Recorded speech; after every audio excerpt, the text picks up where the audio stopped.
നമ്മുടെ ഇവിടുത്തെ മോഡുലാർ കിച്ചൻ്റെ വർക്ക് ഏകദേശം ഫിനിഷിങ് പോയിന്റിലാണെന്നുള്ളത്.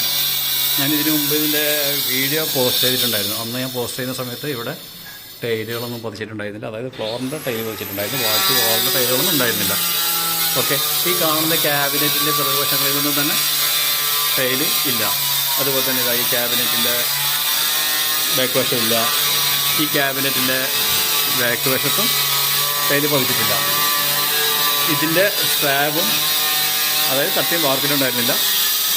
അപ്പം നിങ്ങൾക്ക് നിങ്ങളുടെ ആവശ്യത്തിന് അനുസരിച്ചിട്ടുള്ള ഹൈറ്റ് ടേബിൾ ടോപ്പ് ചെയ്യാൻ വേണ്ടിക്ക് സാധിക്കും. ഓക്കെ, അതിനനുസരിച്ചുള്ള സൈസിൽ. അതുപോലെ തന്നെ ഇപ്പം കണ്ടില്ലേ, നിങ്ങൾക്ക് ഇതിന് മാച്ചാവുന്ന നല്ല ഡിസൈൻ ഉപയോഗിച്ചിട്ടുള്ള ടൈലും ഇതാ ഈ കാണുന്ന ഏരിയയിൽ മാത്രം പതിച്ചാൽ മതി. ഓക്കെ, മോഡുലാർ കിച്ചൺ ചെയ്യാൻ ആഗ്രഹിക്കുന്നുണ്ടെങ്കിൽ ചിലവ് ചുരുക്കി ചെയ്യാൻ വേണ്ടി പറ്റും. നേരത്തെ ഇത്രയും കാര്യങ്ങളൊക്കെ ശ്രദ്ധിച്ചു കഴിഞ്ഞാൽ.